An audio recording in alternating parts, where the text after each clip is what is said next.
back to the Loser Island Show. I'm your host, Simon Clay, and today, this is the first podcast of the year, so happy 2024, guys. Thank you if you made it through last year, but today I have a very, very special guest I'm here with. My name is Joseph Hartwick. Joe. Thank you so much for coming on the show, Joe. I appreciate you taking the time out of your day for coming on. So, for the people that don't know who you are, just explain really quick what you do. I am a reader. I read cards, palms, crystal ball, tea leaves, and Turkish coffee in the traditional Romani style. Oh, wow. Okay, so yeah, it's like a lot of spiritual, like in the psych realm, right, would you say? Yes. So in the Romani culture, readers, Jambaro, are the spiritual leaders. Yeah. They're people who read, they see. Jambaro itself means one who reads. For instance, palms. Yeah. So reading cards, palms, crystal ball, tea leaves are all part of my cultural traditions dating back at least a couple thousand years when the Romani originally left India. Oh, wow. Okay, well, what is your culture? My father's side of the family is Romani. Okay. My mother's side of the family is Sicilian. And then Creole. Wow. So I'm a mixed boy. Yeah, you got a combination of all over the world. That's cool. Okay, but what gets you into all this stuff? When did you start? So my mother is the daughter of immigrants, and was raised in a very conservative Sicilian Catholic family.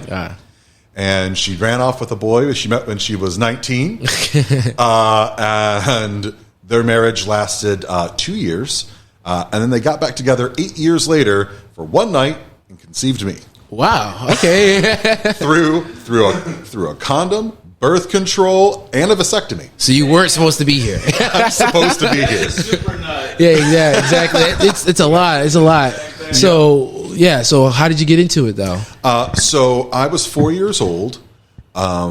I had a bit of a late start with talking. I didn't say my first words until I was a year old. Wow. And my first words were singing to My Girl by the Temptations. Oh, that's not a bad song. You do style, yeah. And so when I was around 3 or 4 years old, my mother noticed that I would randomly say things to people that a child should not say or understand. Like what? The one that my mother told me was the last straw before she took me to my great aunt was that we were in a supermarket in Flint called VG's on Genesee Road. And I was in the trolley, the cart, with my little legs kicking around. Well, my mom was behind me at the podium paying for the groceries.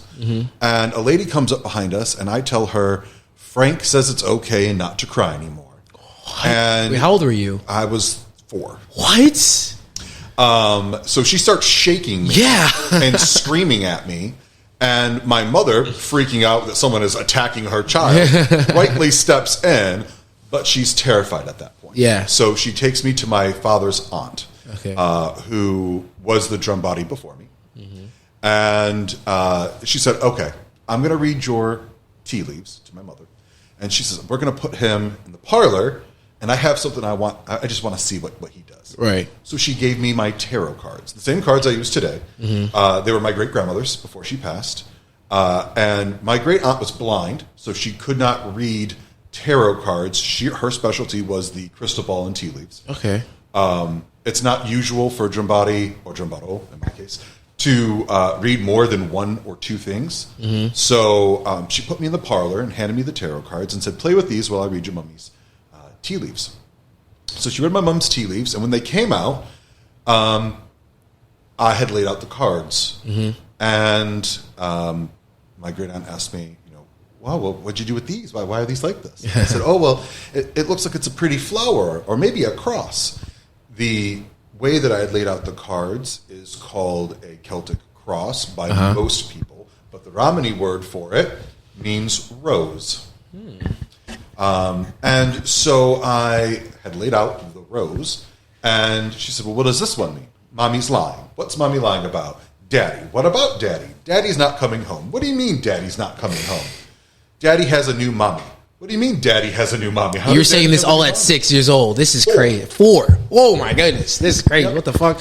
And so what I didn't know at the time was that my father had been making leeway and trying to come back home, only instead he eloped with some woman that he met at work, got married without telling anybody, and so I had a new mummy that my daddy got me, and I didn't know. Wow.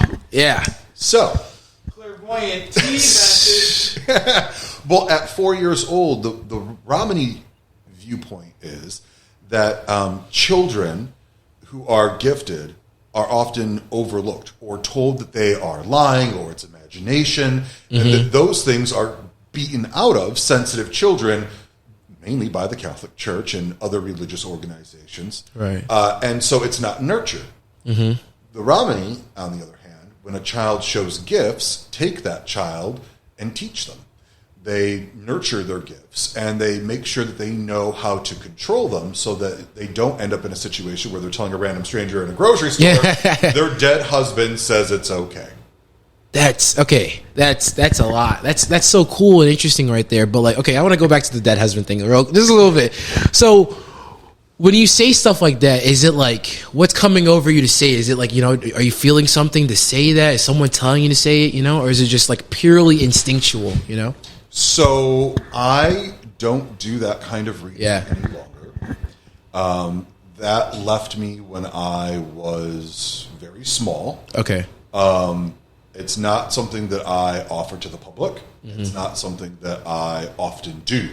I do occasionally do spiritual cleansings as a minister, but also because the power of prayer, being able to feel safe in your home are all important things. Yeah. So having somebody that you can come to who isn't going to immediately think, oh, she's insane. Yeah. That being said, I champion mental health services, and if somebody is having symptoms or feeling like they're being attacked, I always suggest they speak to a psychologist or a social worker to see if they themselves are dealing with mental health problems rather than spiritual interference. Right, yeah. But as a child, it would just come out. Okay. I wouldn't know what I was saying. I would just say it. Right. I see. Which is very interesting, very cool. Okay, but let's going back to the palmistry. So your grandma, she showed you great aunt. You placed all the cards out, and then just off that, she's just like, okay, he definitely knows something, Yeah. So my great grandmother, she passed some 4 or 5 years before my birth, was also a reader. Her daughter was the reader after her. Wow. And it skipped a generation. And in our family, there's only ever one drum body in each generation. And they thought that because my great aunt Wanda was born barren, that because she couldn't conceive a child, that the gift wouldn't pass on. I see. And no one in my father's generation really had a gift. My dad tried reading cards. He was okay at it, but it wasn't natural to him. And so it was one of those things that when I came around, everyone was very excited, but also scared. My great aunt Wanda was already in her 60s or 70s at that point. Yeah. She was ending her life, and here's this child that may or may not be able to learn our culture and our spirituality aspects of readings before it was too late. So I was very lucky that I got to spend as much time with her as I did as a child. She would make sure that every week or so I'd come over and we'd spend an entire day practicing readings and talking about the things that I was seeing and the way I was feeling and where our concept of God and spirituality merges with what I was being taught in the Catholic Church, but also from a cultural standpoint, because we have Hindi roots. Right. Okay. And that just sounds like she's such a nice, sweet lady. Seriously, rest in peace. So, how long did it get you to study this type of craft for you to become very confident and start, getting your own clients and clientele? So my great aunt died when I was 13 years old, and at that time, she would only allow me to read for people she brought me, or for family or friends of family.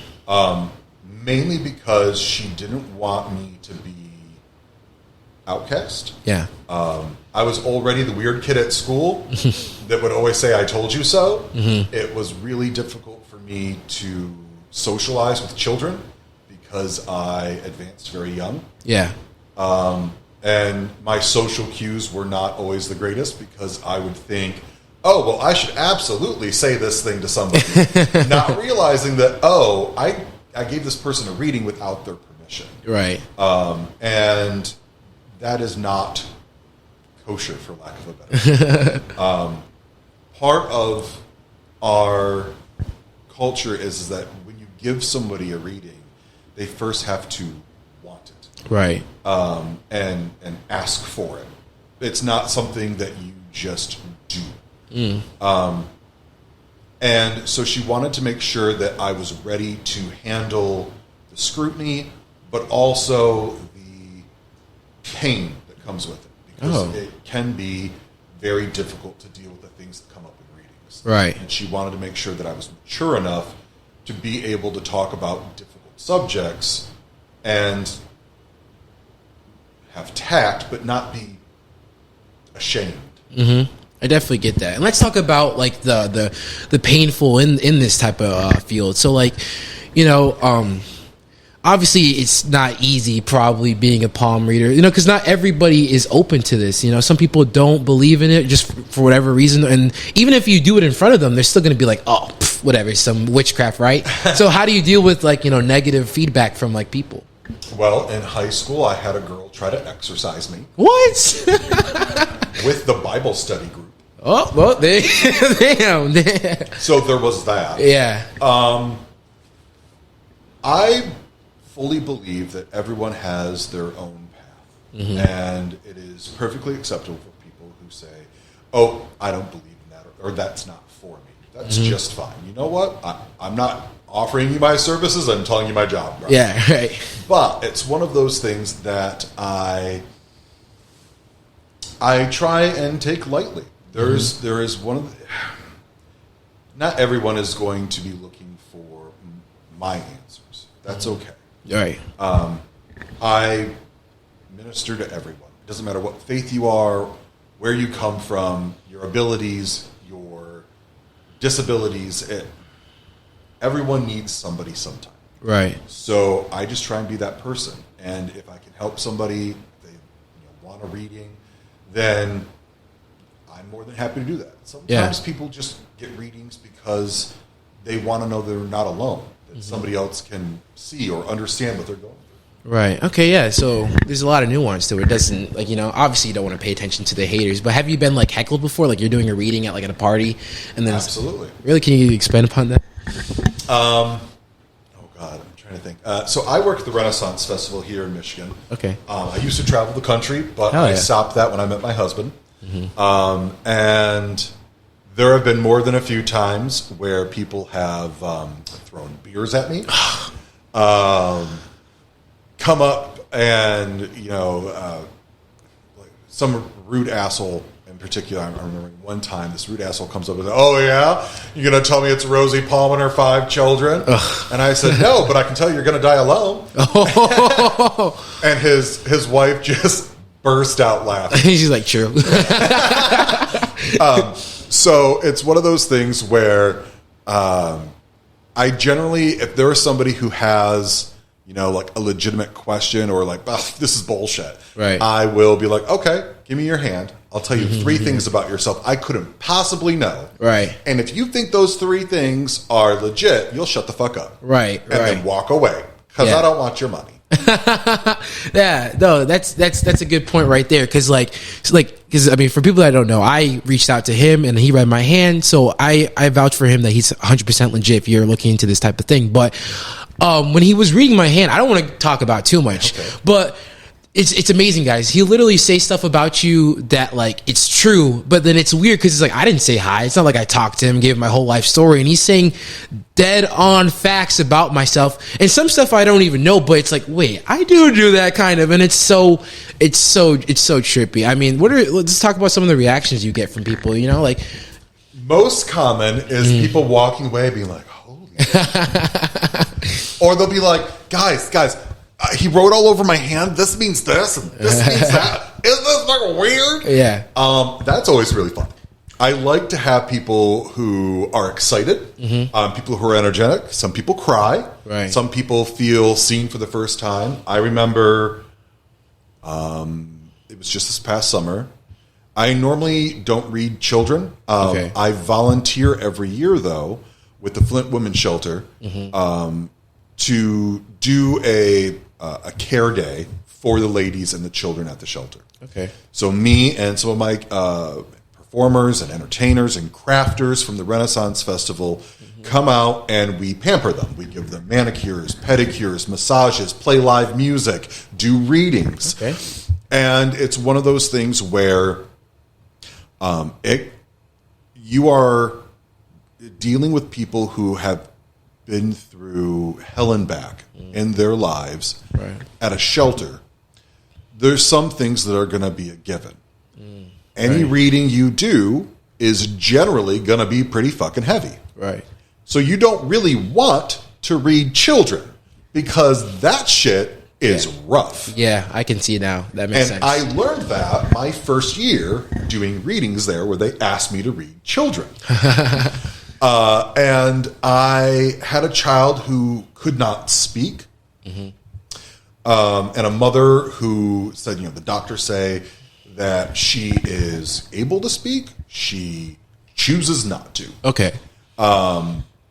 Whether it be from a psychological block or emotional block or just choosing to remain silent, this 5-year-old stopped talking.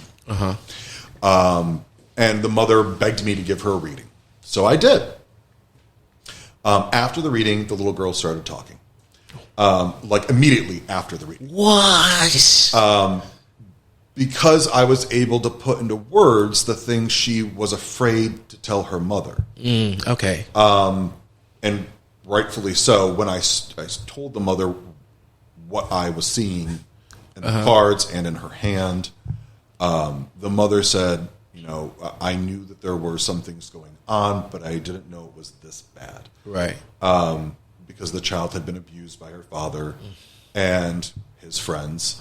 And it had gotten to a point that I was crying, the kid was crying, the mom was crying. Right. And I'm trying so hard to say things that are impossible to say in this situation, but due to my ethics and the nature of being a reader, I have to try to get out. Right. And it can be very hard. Yeah. No, I can't imagine. Fuck, that's such a horrible situation. I'm sorry you had to go through that, but But at the same time, there are people like you. I read your palm. I mentioned that you have a difficult time remembering everything from before the age of 12. Yeah. Now, generally speaking, that's because of some form of trauma. But for you, it was a head trauma. Yeah. But when I pointed that out on your hand, that there's head injury, there's headaches, there's blurred vision, those things, right. You were able to pinpoint that, this actually happened at the same time. Yeah, yep. And then it answered that question for you. It was just information in two different places that correlated. Yeah, that's a good way of looking at it, seriously. But I bet there's when you're looking at palms, though, it must be sometimes it must be you don't want to say things like, man, you might get cancer, or something along those lines, where it's I, as a cancer survivor, say it's very important to, get your MAMs and your PAPs done or get a men's health test. I see an oncological line, which is what it's called, and the oncological line shows cancer strong on one or both sides of the family. Okay. And it may tie in to other parts of the body. So it may tie in to respiratory, which is just 2 pegs down. It may tie into vascular, which is 1 peg up. It may tie into stomach issues, if there are stomach issues listed on the hand. Genitals and reproductive health. Yep. It could also go into neurological issues, where the oncological line might show things like brain cancer, but it could also show something along the lines of dementia or other forms of mental health issues that are chronic. Okay, I see. Okay. Well, one question I wanted to ask you is like, what's the biggest difference between men's hands and women's hands? Like, oh man, yeah.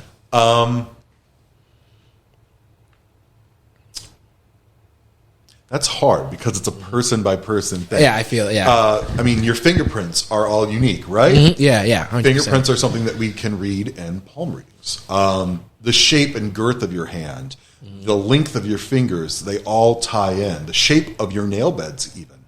That's crazy. So it's one of those things where the biggest difference, the most common difference, would simply be pure size. Okay. Men generally have larger hands than women. Right. I have seen women with some pretty meaty hands. I bet. I've seen some men with some really freaky baby hands.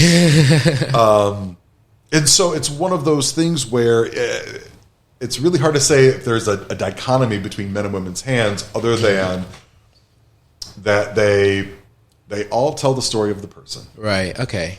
And are you able to tell like what a person does for a living just by looking at their hand?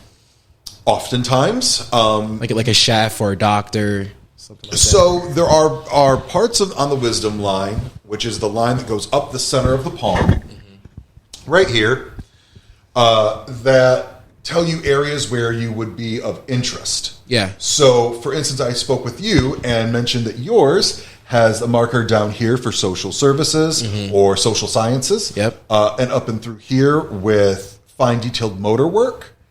Down here, we see education and law. And so when you said, well, yeah, I originally wanted to be a teacher, and then I was thinking maybe a lawyer, and now I'm an entertainer, but I'm also really crafty and artsy, and music being so large in your hand and here in your mound of Mercury as well. Your music and creation is central to your being. So as long as you're creating and feeling like that expression that you don't have words for is able to be voiced, you're going to be happy. Now, does that mean that you are currently a ceramicist? No.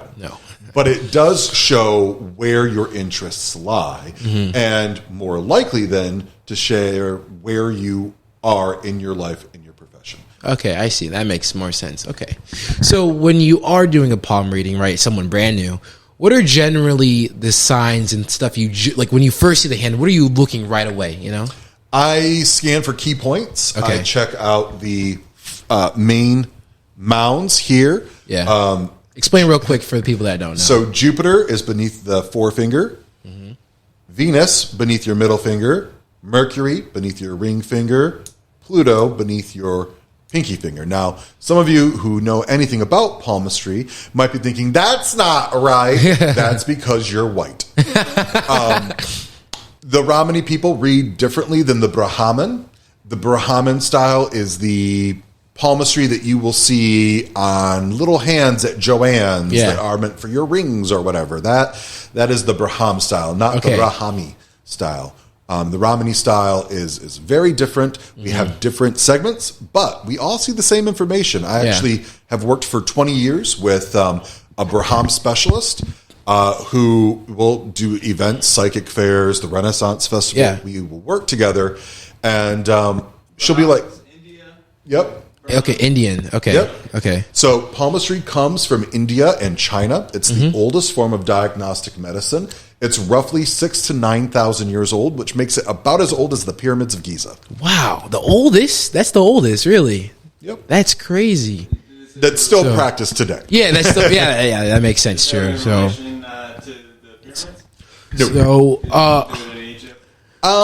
well, I'm sure there are people who are Ramani that have brought palmistry to Egypt, but no, it actually comes from the borders between India and China. In China, it was moved and adapted to include the face, which is Chinese face reading. It's 100 points on the human face that can tell you different things about the person, from their health, their personality, to what kind of match they should be making. When you watch old kung fu movies, or you're watching old Chinese films, and there is that old wizened person in an apothecary shop that looks at you with one eye, and they're like looking you over, and they don't say anything. They just turn around and they start grabbing herbs and pounding them. That's because they just gave you a Chinese face reading. It is the root of all ancient Chinese medicine. Really? And they still do this today? Absolutely. Wow. Okay. It's why rhinos and tigers and elephants are endangered, because parts of their bodies are used in traditional Chinese medicine. Acupuncture is also part of Chinese medicine that originally comes from India. India, okay. With the Shakti mats. So the Shakti mats are mats that are laid on the ground. I'm sure everyone is familiar with beds of nails, where you might see a guru lying on a bed of nails. That is the same premise of a Shakti mat. Shakti mats lightly penetrate the skin, causing blood to rush to the surface, which then releases tension in your back, your arms, and generally is seen as giving a full body rejuvenation. Yeah, I've seen that.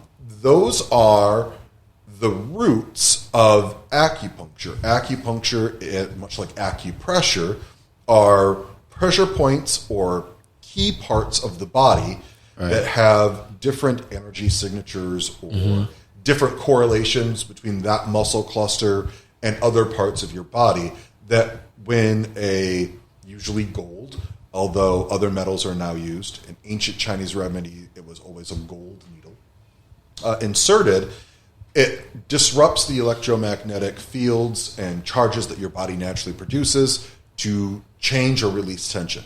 The physical side of that is that blood rushes to the area, releasing the tension and the knots, that then, relax that muscle cluster. Oh, okay. Forcing it to heal. I've always seen it, but I never knew what that was, so I'm happy you explained it real quick. And does it hurt? Well, I'm just wondering. Because I've seen it. Yes and no. It depends on how good your acupuncturist is. Right. Shakti mats, absolutely. Oh my God. Bruh. I had, my ass felt like a pin cushion. It's one of those things that you eventually become accustomed to. Right. And it's like deep tissue massage, where it hurts so good. Oh, okay. But the first couple of times you use it, it is recommended that a Shakti mat only be used for a few minutes at a time. Right. Because it's going to be painful the first couple of times. Oh, you heard it there, folks. It's going to be painful if you haven't tried. I mean, okay, real quick, if you made it to this far, please please subscribe, please like the video. We're going to go crazy for 2024, but back to the show. Okay. It's just to get that out of the way. But, so we talked a lot about palm reading, but we haven't talked about why you like it. I don't think we have. So, yeah. Is it a choice? A choice. Yeah, is it a choice? That is difficult. That depends on if you believe in predestination. Yeah, we were talking about that earlier too. Yes, I choose to do readings. However, it's one of those things where I feel like it is a vocation, right, or a calling, right? So I do readings because I am meant to do readings. That is what my purpose is, to try and help people, to try and guide them, to offer support. That is the role of a Jambari. Okay. And I am a man without a tribe. So I bring my talents and my culture to people who feel like they need answers or help, or just want to experience something that's fun and different. Right. Okay. So it's like, you're just you have this God, talent, such a unique ability. It feels like you just can't do nothing with it, There have been times in my life where I did not do readings for like a year straight, where just for one thing or another, I had no bookings, I had no appointments. Yeah. My life was a complete mess, and nope, I'm done right now. I don't want to do it. Yeah. My life went to shit. It was one of those things where it's like, no, we're going to force you to go back to this. I happened to have one day where a patient, because I was a nurse, their daughter was struggling. I found her crying in the kitchen. I was a private duty nurse, and she was absolutely distraught. And she knew that I, at the time, used to do readings because she knew that I was Ramani. We'd had a big, long talk about it when I first hired in. And so she begged me to do a reading for her. And I said, well, I don't even have my cards with me right now. So I will bring my cards tomorrow, and I will give you a reading. And so I gave her a reading. And she broke down again, but she felt like a weight had been lifted. Yeah. And it was at that point she decided to talk to a bunch of her friends who booked me for a party. And it just kind of snowballed to this thing where I felt like I had no purpose. I had kind of lost myself. Readings brought me back to who I was. Okay, that's cool. That's so cool that, it's like the universe telling you. They're like, yeah, you're not doing that. You're going back to this. No, okay, that's cool. So let's talk about the other stuff you do, like tarot. What else is like this tarot and tarot, tea leaves, crystal ball, and Turkish coffee cup readings. Okay. So crystal ball, what is that entertaining? Literally exactly what it sounds like. Like a straight up crystal ball. It's been in my family since I think 1566, something like that. Yeah, 50. Whoa. What was around 1566? That's apparently a crystal ball maker. Yeah, right. No. So we are talking in the late Renaissance period of England. The crystal ball in question comes from a quartz mine in Germany. Okay. And it has been in my family for years. My great aunt had the original receipt. Oh, what? It was written in German what? on a piece of vellum, which is animal skin. Please send me a picture when you have a chance. I don't have one. Oh. About 20 years ago, when my great aunt died, her house caught fire. Oh, dude. Yeah, of course. But I do have the crystal ball. Okay. And I do have a family book somewhere that my dad says he has, where it has a bunch of stories about our family written down, because my great aunt was afraid that those stories would get lost with me being so young. Right. Okay. So what is the crystal ball? What can it tell me? So a crystal ball works based on omens. Omens are images that the reader sees in the crystal. So think of it kind of like cloud spotting. Okay. Right? Yeah. Like, oh, mummy, that looks like a bunny. Yeah, it does look like a bunny, but what does that bunny mean? And what does it mean with the other signs that you've seen? When I do a crystal ball reading, I usually pair it with a tarot card reading. Okay. Mainly because a tarot card reading will explain a situation that is going on in your life, whereas the crystal ball will add highlights or things that you are meant to pay attention to within this reading. So, I see. It's like a finer detail. Yes. Okay. So the broad spectrum of omens can be, there's a dagger. It just represents, somebody having ill intentions. Who is this person? Well, it's your bitchy manager. She's the reason why you never get, invited to become a manager, because she always talks shit about you. But it's being able to say, this is what's going on. This is what this image means. Okay. Whereas the crystal ball, while a unique kind of reading, isn't always a quick reading. Yeah. And because of that, you might only get, 4 or 5 images in a half hour that you can string something together. It used to be that the crystal ball would be used for long divination, or scrying is what it's called when you look into a crystal or into a pan of water. Okay. And that is how a crystal ball works, is that you see those images and then you just have to interpret what they mean. Okay. Yeah. I see. And then the tarot decks, the tarot cards, my bad. Explain what that is and like how does that work? Like, the process of like how that would work. Okay. So tarot cards are different from oracle cards. Oracle cards are cards that have archetypes.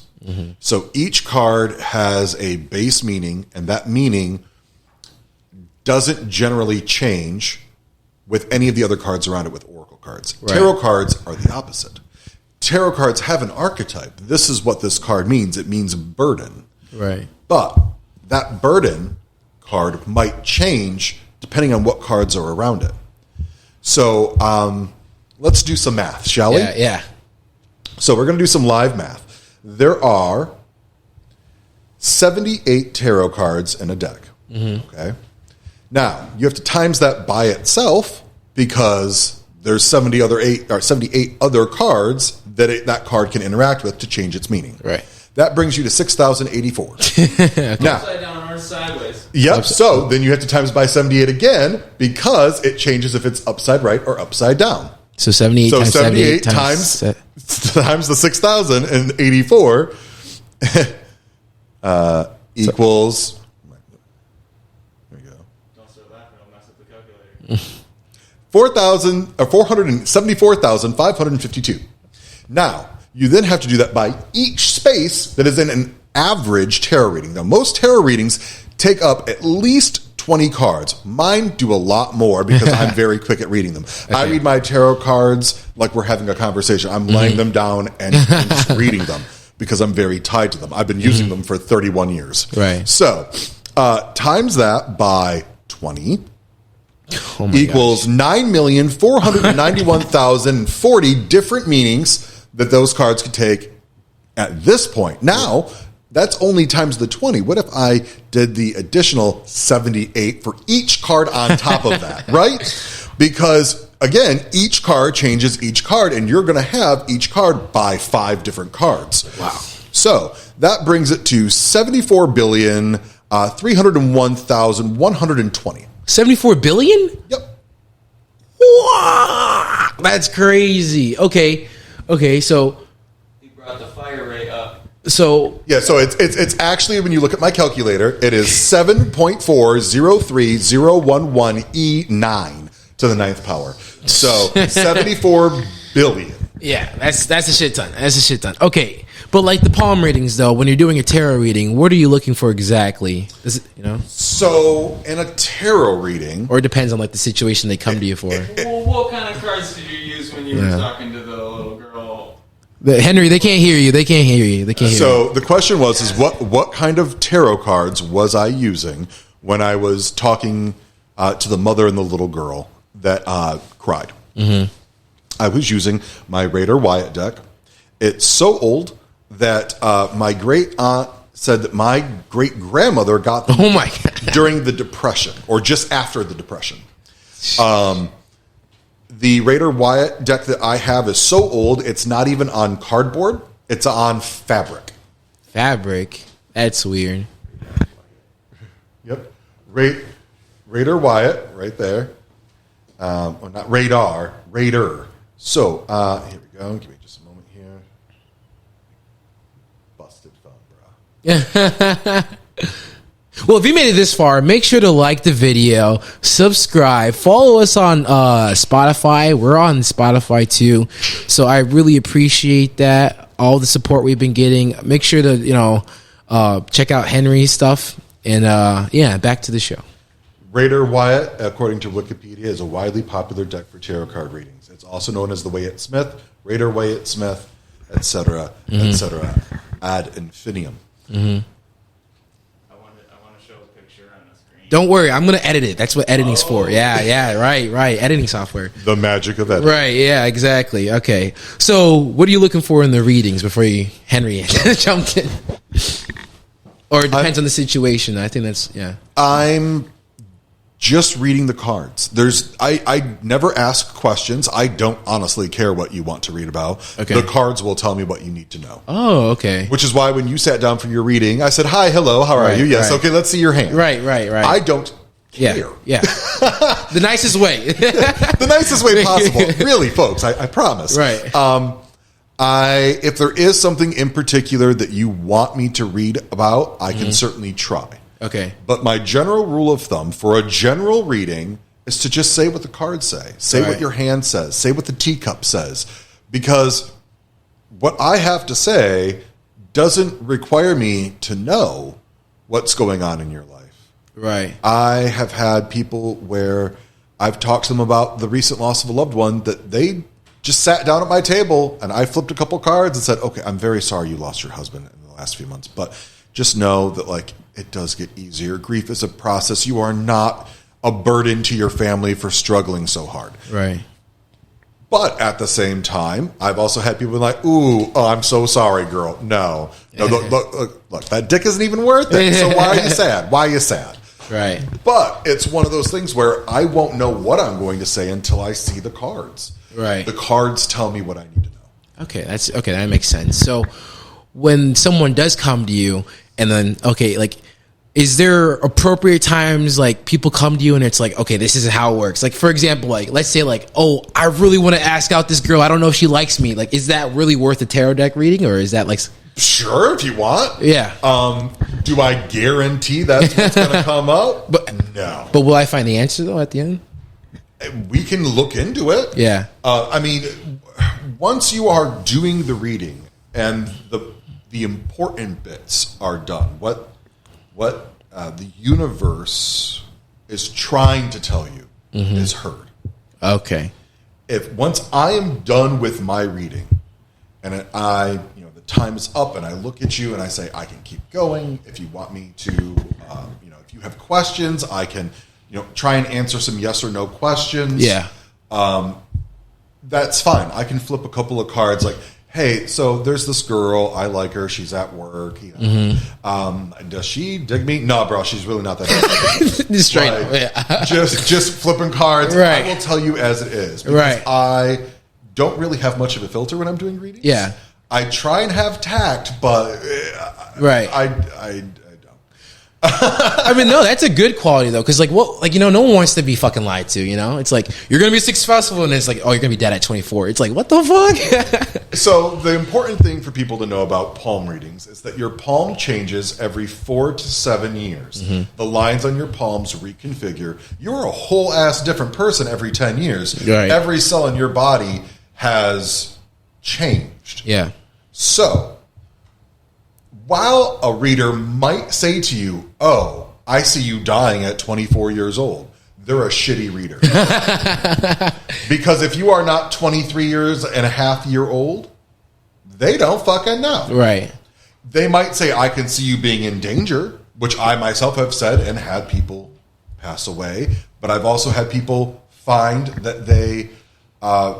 their health has greatly improved because they took my advice to see a doctor. In fact, who wants to hear an email from a client? Yes, right now. Not fan mail, but review. These are official reviews. I mean, maybe not that. Yeah. Right, so let me see here. I'm trying to find it in my... So tell us something about this patient. So he reached out to you and he asked for a reading? Yes. This person was a client that came to me at the Michigan Renaissance Festival. And they reached out to me after their reading to tell me what they thought. Give me just one moment here. You're going to have to edit this because it's going to take... All right, editing time.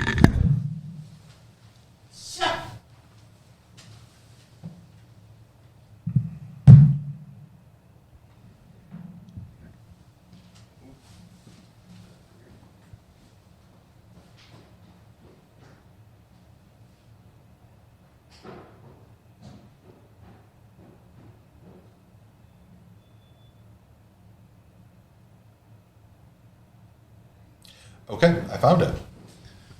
All right. We're back. So, because I will not divulge this person's client confidentiality, I will simply list their name as Katrina. Why don't you read the email? Okay, cool. Good morning. I had a palm reading with you at the Renaissance Festival 2023. I wanted to reach out and thank you because you mentioned stomach issues and got it checked. I followed up and found out I have celiac disease. So I want to thank you. If you didn't mention this to me, I wouldn't have known. So thank you. I don't know if you remember me, but I was a nurse that works from home, and we talked briefly about being a nurse too, Katrina. Wow. No. Oh, wow. Okay. So if you wouldn't have reached out to her, she definitely wouldn't have. She definitely wouldn't have known about the issues. That's so. Wow. So yeah, that's so. How does that like? What is that like? What's that feeling? Describe that feeling when someone reaches out and they're like, "You exactly got that right." I felt very happy and proud. Yeah. I was also very happy that she listened. Yeah, true. That's because we were talking about that earlier. Yeah. How like you tell people stuff, but that doesn't mean they're gonna listen. Oh, absolutely. So I've had a saying since I was about 6 that nobody listens to the psychic. It wasn't until I was in, I don't know, middle school. Is that like what's secondary school here? That's middle school. Yeah. So when I was in middle school, I developed a fascination with mythology, and I learned about Cassandra. Yeah. So Cassandra in Greek myth was a princess whose mother bragged that she was more beautiful than the goddess Athena. Right. And Athena cursed her Yeah. with true sight, that she would have real visions, but that no one would ever believe her. And Cassandra warned her father that her brother would be killed. Father didn't listen. Brother didn't listen. Brother was killed. Yeah. Warned her that her second brother would be killed. Nothing. Right. That his kingdom would suffer a great tragedy and fire, and then that he himself would be killed. Yeah. Nothing. She watched as her city burned to the ground, ripped out her hair, clawed out her eyes, and bit off her tongue. So that she was no longer more beautiful than Athena. So no one listens. No one listens. That must be annoying, but you're already used to it at this point. I'm used to it. But yeah. It's always nice when people do listen. When people come up to you and say, I took your advice and I found out I have celiac disease. Right. Or I was able to get my cancer checked at stage 1 and my doctor would have never even thought to have looked there. Yeah. That is wonderful. I've just helped that person have a better life. Yeah. Sometimes have a life. Right. That's good. Yeah. That's fulfilling. That's awesome. Subsequently, there's also those times where you say something to somebody and they're like, "Oh my God." Yeah. Why? Why would you say that to a stranger? Right. Because it's true. Right. Yes, but you don't know me. Right. No, yeah. They can't handle the truth. But I love the truth. That's all I'm about. But I have a friend here, Henry. You want to come back here? People already know here. For this part, we're going to have him read a little bit of Henry's hand. Nothing too deep, but just to show what it's like if you were to ever book a session with him, this is what it looked like. So we brought Henry here. He's just going to look through Henry's hand real quick. Henry, can I see the hand that you write with, please? Yeah. You're right-handed? Just see how old you are real quick. I'm 26 years old. Okay, let me get comfortable. Your hand is awfully red right now. I know it's because you're cold, but the whole joke about Rosie Palm and our 5 children, I can't. What's the Rosie Palm and the 5 children joke? It's about masturbation. Oh, I've been jerking off a lot. I don't got a job. I've been smoking a bunch of weed. Right. So that'd be accurate. Let's get to the reading. I'm reading it. Okay, so I'm explaining the segments of your palm. Go back and tell you what each segment actually says. Okay. Pluto's our personal shortcomings. Mercury is all about our communication skills. Venus is all about relationships. Jupiter is our strength. Here, Mars is our emotional well-being. We have the mound of the sun between your forefinger and thumb in this fleshy section here. Your mound of the moon here. Now, the mound of the sun is your conscious thought, the moon your subconscious. Your wisdom line comes up the center. Your lifeline wraps around the thumb. Your headline cuts across, and your love line cuts across. Now, the first things that I notice about your palm are a couple of things. First, you are a wingman.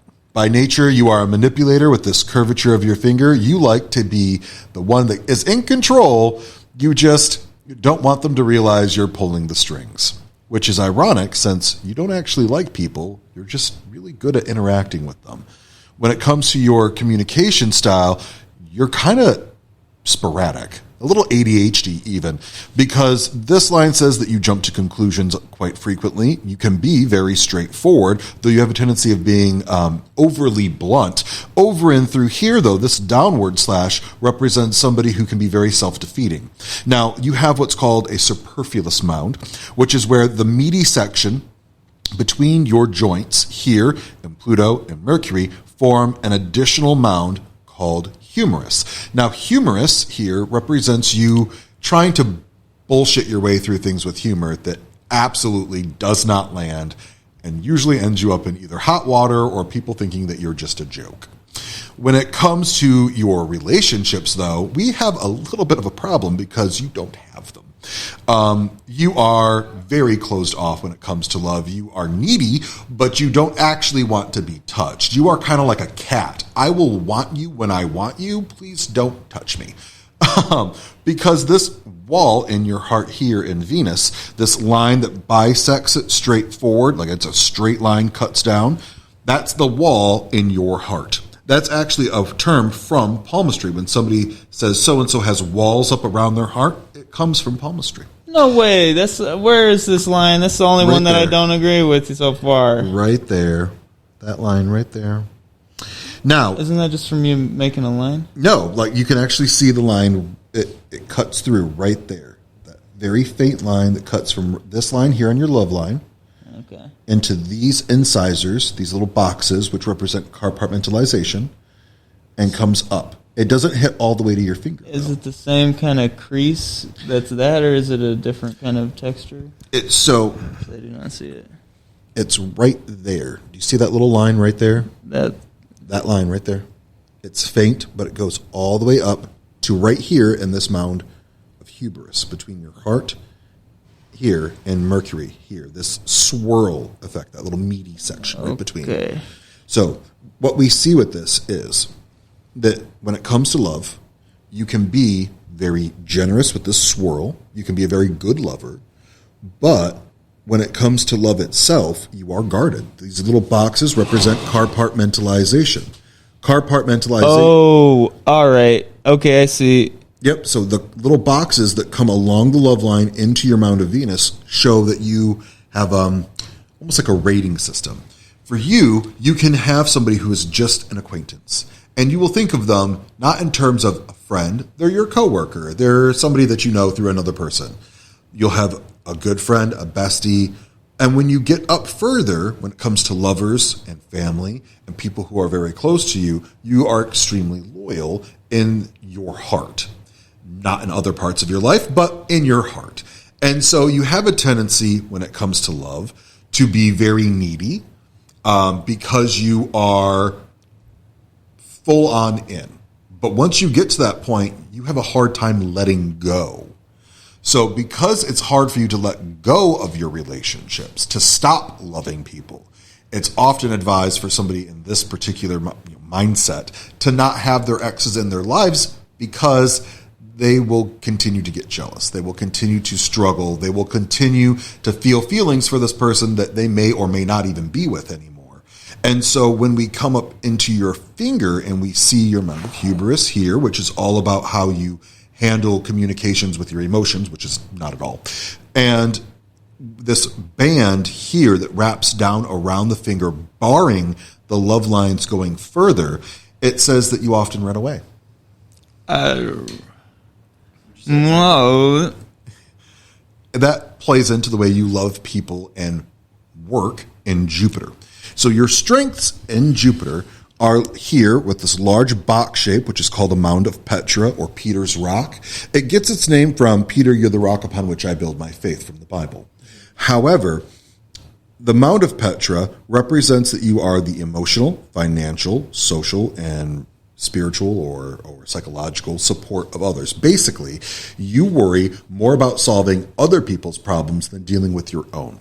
We see this because the self-deprecation line says that you have a tendency to overexert or overextend yourself to try and care for others, which is oftentimes why self-care may not be very high on your priority lists. When we see that manipulator curvature of the finger that I mentioned at the very beginning, we see that this is your way of trying to keep people around, to make them stay, because they need you. which is why that neediness here comes through and wraps down and around right into this sphinx. I guess this is just more fun for me, maybe not for anybody else. So we will go down into your wisdom line and into the lifeline a bit. So Okay, wisdom line down there. Okay. Yep. So this area is your wisdom line, the line that comes up the center of the palm. When we see different things here, there's a few things to notice. One, this kind of branches out and forms a square very lightly right there. That square is firmly, ironically, in education. You would have been a great teacher. If I wasn't on drugs. I don't know. My art teacher was pretty amazing. Yeah. And over and through here, we see the creation markers here that come up, which says that because of the shape and width of your hand, as well as these fine lines underneath your headline, right there, those little lines right there, you are very good at fine, detailed motor work. So these are what we would call artisan lines. These are much like Simon, somebody who needs to create. Now, for you, it's interesting because for you it is music, but it is also down in here that you are very crafty. You're very good with your hands. You're probably that person who would build their own toys, like Tinker Toys, Legos. Those would be the toys you'd want to play with, not necessarily Clay. Yeah. I used to, yeah, well, you're definitely, I'm done talking. Okay, keep going. So, when we look up further, we also see markers that suggest that you would have been very good here with legal services or law. Over and through here, service. Now, service is interesting because service does not necessarily mean that you are in the military. It can mean that you are a fireman, a cop. It can also represent somebody who feels the need simply to serve others. So this would be somebody who'd be very good at like managerial skills, or somebody who would be very good in admin, because you have these markers that suggest that service and order are your passions. Those are things that you can ground yourself in and make something creative. So you might be a very dynamic leader or entrepreneur because you have those markers that would suggest you are very strong when it comes to thinking on your feet, being able to get in the ditches and make something that will work, and handling the people around you, which is also part of that skill of manipulation. Manipulation is not bad. It just means making things work. I can make people cough. You know, I bet you can. I will say the thing about the Obamas, but first you need to tell people about what you thought about your reading. Oh, right. So I didn't really have much to say because there was only one thing that I tried to disagree with, and then I ended up also agreeing with it. Very so accurate about personal relationships, and the second part about jobs and like handiwork was very accurate. And he said that I made my own toys, which when I've made things out of clay and play with those since I was very little. There was another one that was very accurate. Oh, I'm a Libra. You didn't say that, but he pretty much got the Libra leadership kind of thing. And I'm a total lying, manipulative asshole. And that's exactly what he said. Partially which is true. What that is true. But wait, but you guys didn't talk about anything about any of this stuff before, right? Like you didn't talk No, about I that. don't know this guy at all. Okay, This there you shit go. was accurate as fuck. I've There you never go. seen one so accurate. Thank you. I appreciate that, Henry. Wait, so I think we have to restart because Yeah. So whose hands would like to read in the floor? So when I was working at the Renaissance Festival when I was 18, I just started working there. The woman that I worked with, Denzel, she would have us randomly, she would bring in pictures of celebrities and ask me and my partner that I worked with at the time, what we thought about the hands of the people who were, on the covers of these magazines or what have you. And there was one with Barack Obama, Michelle Obama, when he first was elected into Illinois, and he was waving, and I said, this man's going to be president one day. Right. And I had no idea who he was. I'd only been back in the country for a few years, and it was one of those things where I was just like, there's just some random handsome guy on this cover, and I'm like, oh, this man's going to be president one day. So you could tell just by looking at hands. Based on the things that I saw in his hands and my intuition, I was like, this guy's going to be president. What are some of the things you saw? He has or had, I don't know, I haven't seen his hands lately, but his forefinger was very straight, which says that he's very much a leader mentality. He is open to criticism. He is open to detractors, but he is very much a forward thinker.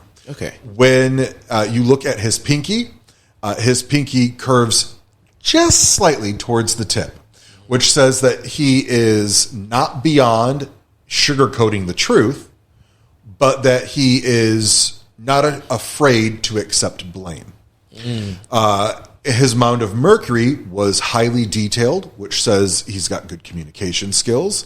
His mound of Mars, the base of his thumb, is highly raised, which says that he is very emotionally aware. Okay. And he is able to accept that criticism, be emotionally aware, running for office. He's honest to an extent. Right. But also not afraid to be like, this is the way things are going to be. Yeah. That man was going to be president. It was only a matter of time. It was only a matter of time when as we know, he became president. That's so fucking cool, though. So I'm curious, though. So, let's say, a president was like, hey, come to the White House. Would you do a palm reading for them, obviously? Absolutely. Right. Yo. Uncle Joe, get me in there. Yeah.